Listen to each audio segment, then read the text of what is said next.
It's really come down to it's like when I started school when about 7. That was a time like all the old textbooks were destroyed. Basically, everything is new.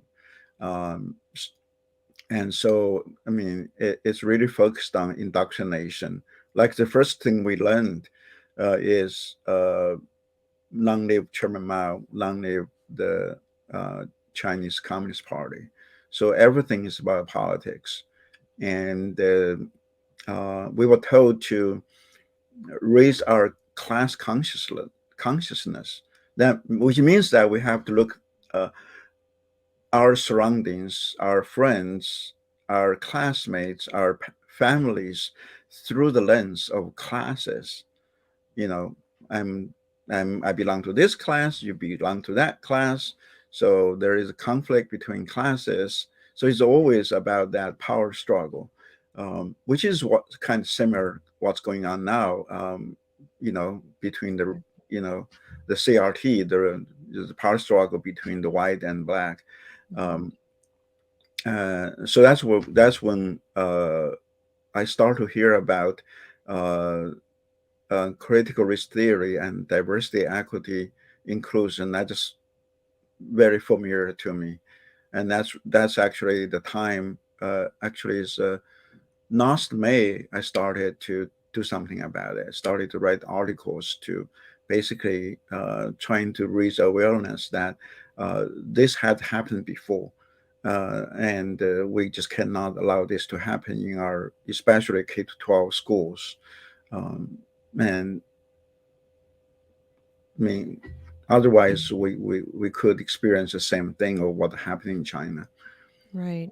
Now I've always wondered, um, how did they at the time explain, or did they, why school children had to learn different things? Or you mentioned raising class consciousness, you had to do that, but were the parents at the time, um, you know, up in arms and they didn't like it, they just didn't have the power to change it? Or did they think, well, maybe this is good, this sounds okay, I think I like this? Well, no, actually, the parents were afraid of us because they were afraid that we could report them. Uh, we can report them. We have something called political officers back then in school. You know, just like the DEI officers now in many school districts. That's what So they we are. we could report to them about what our parents said, and then that will get our parents in trouble. Uh, Right. yeah. So back then, like we are talking about, there is something called four odes. Uh, so old thoughts, sorry, old thoughts, old habits, old costumes, uh, and old culture. Mhm. So basically everything before the Communist Party took over China are considered old, and so that those things has to be destroyed and has to be purged. And because our parents were born before that, before the communists took over China, so therefore they have all those old things, and that needs to be purged.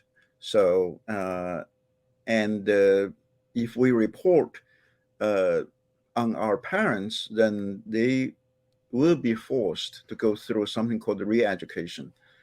Uh, so uh, it's kind of like in a way like what is happening now in America. If you say something, people think that is, uh, you know, not the right thing to say, then you have to take some kind of training, right? Either cultural, sensitive, or responsive training or something like that.